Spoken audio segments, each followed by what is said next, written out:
आप सभी, आशा है अच्छे ही होंगे। आज हम पढ़ेंगे हिंदी व्याकरण में अव्यय। इसके पहले मैं आपको अव्यय किसे कहते हैं और उसके कितने भेद होते हैं ये बता चुकी हूँ। इसके ऊपर मैंने 2 वीडियो बना दी हैं, अव्यय भाग 1 और भाग 2। आज हम पढ़ेंगे अव्यय भाग 3, जिसमें हम उसके जो भेद हैं उसके को विस्तार से पढ़ेंगे। तो आइए दोस्तों पढ़ते हैं। अव्यय किसे कहते हैं? तो लिंग के कारण, कारक के कारण, विशेषण के कारण, किसी भी चीज़ क्रिया के कारण आदि के कारण जिन शब्दों में कोई परिवर्तन नहीं आता, कोई विकार उत्पन्न नहीं होता, उन्हें अव्यय कहते हैं। और अव्यय के 4 भेद होते हैं। कितने भेद होते हैं अव्यय के? अव्यय के जो हैं वो कुल 4 भेद होते हैं, जिनमें पहला क्रिया विशेषण होता है, जो हम पढ़ा चुके हैं आपको अव्यय भाग 2 में। अगर आपको इससे रिलेटेड वीडियो देखनी है तो आई बटन पर क्लिक करके आप देख सकते हैं। दूसरा है संबंध बोधक, तीसरा है समुच्चय बोधक, चौथा है विस्मयादि बोधक। ठीक है दोस्तों, तो आज हम पढ़ेंगे संबंध बोधक। तो संबंध बोधक जो होता है, ये अव्यय जो है वो किसी संज्ञा के बाद आकर उस संज्ञा का संबंध जो है वो वाक्य के किसी दूसरे शब्दों से दिखाते हैं, वो संबंध बोधक कहलाते हैं। ठीक है दोस्तों, तो ये जो है संबंध बोधक, ये अर्थ के आधार पर 14 टाइप्स के होते हैं। ठीक है, टोटल 14 टाइप्स के होते हैं अर्थ के आधार पे। ठीक है, जिनमें से जो पहला है वो है स्थानवाचक। कौन सा है? स्थानवाचक, जिसके अंदर आता है आगे, पीछे, निकट, समीप, सामने, बाहर। इस बात को ध्यान रखना हमेशा कि ये जो है वो हमेशा संज्ञा के बाद आते हैं ये शब्द। जैसे हम बोल रहे हैं कि राम पेड़ के पीछे खड़ा है। ठीक है, तो पेड़ जो है वो एक संज्ञा हुई और उसके पीछे खड़ा है, तो ये संबंध बता रहा है हमें। ठीक है, तो यहाँ पे ये संबंध बोधक अव्यय है, जिसमें स्थानवाचक है। इतना डिटेल में क्वेश्चन नहीं आता है। क्वेश्चन में यही आता है कि एक वाक्य दे देंगे आपको और आपको उसमें ये बताना होगा कि इसमें अव्यय कौन सा है, कौन सा शब्द है जो अव्यय है, ये बताना होता है। ठीक है, ऐसा ज़्यादातर आता है। दूसरा है दिशावाचक। ठीक है, तो यहाँ पे क्या होता है कि आस पास और तरफ, दायां बायां, ये जो हैं ये सारे कीवर्ड्स हैं। ये शब्द, इनके थ्रू आप ये पता लगा सकते हो कि वहाँ पर अव्यय है या नहीं है। इसी तरीके से कालवाचक, पहले, बाद में, आगे, पश्चात, अब तक, ये होते हैं कालवाचक में। इसी तरीके से होता है साधनवाचक, जिसके अंदर होता है द्वारा, माध्यम, सहारे, जरिए, मार्फत। ठीक है, तो ये होता है। जैसे कि हम बोलते हैं ना कि किसी साधन के थ्रू, जैसे कि कहते हैं हम कि किसी लकड़ी को काटा गया आरी के सहारे। ठीक है, तो लकड़ी जो काटी गई किसके सहारे? आरी के सहारे। लेकिन एक बात ये ध्यान रखना कि यहाँ पे से ये शब्द है ना, जैसे हम ये पढ़ रहे हैं दिशावाचक, तो दिशावाचक के अंदर जो ये दायां बायां शब्द है, ये आप देखोगे कि ये दायां बायां शब्द जो है ये आपको क्रिया विशेषण के अंदर भी मिलेगा।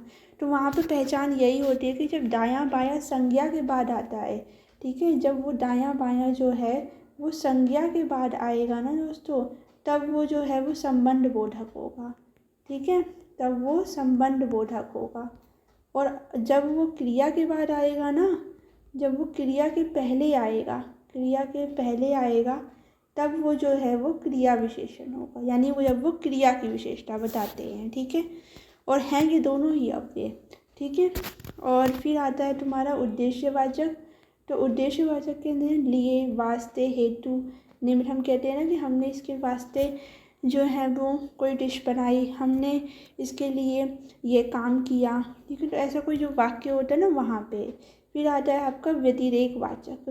ठीक है, जिसमें आता है कि इसके अलावा, अतिरिक्त, मतलब एडिशनल की जिसमें बात हो ना कि इसके बगैर भी हम ये काम कर सकते हैं, तो वहाँ पे व्यतिरेक वाचक होता है। जहाँ पे विनिमय वाचक, यानी कि जो विनिमय यानी एक्सचेंज करना हो, कि इसके बदले, इसके एवज में हम आपको ये चीज़ दे देंगे।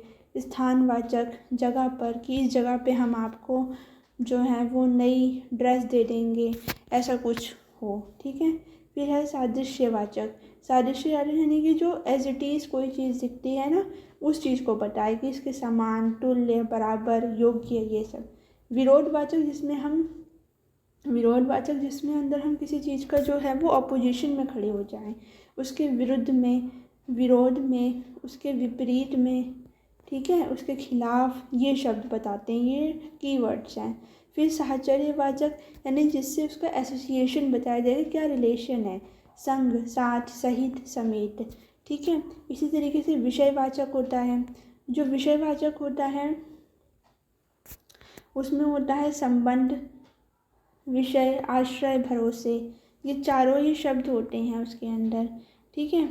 और फिर आता है संग्रहवाचक, जिसके अंदर होता है लगभग, जैसे होता है ना कि इतना साल भर में बस 2 बोरा अनाज लगभग निकला, अनाज कितना निकला, लगभग 2 बोरा, ठीक है। भर, मात्रा, तक, अंतर्गत ये आता है। तुलनावाचक जो होते हैं यहाँ पे आप कंपैरिजन कर रहे हो, यहाँ पे अपेक्षा, समक्ष, समान। अभी देखना कि साहचर्यवाचक जो है उसके अंदर भी आपको समेत वर्ड मिल जाएगा, सहित मिल जाएगा, और यहाँ पर जो तुलनावाचक है उसमें समक्ष और समान मिलेगा, ठीक है।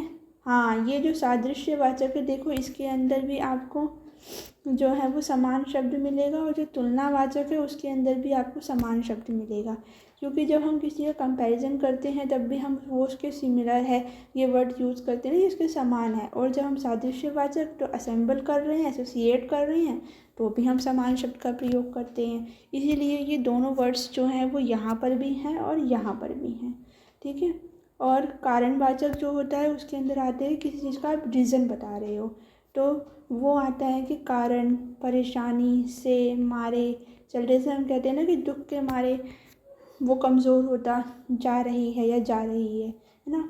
तो ये परीक्षा की चिंता के मारे वह कमज़ोर होती जा रही है, ऐसा कुछ भी, ठीक है, ऐसा वाक्य।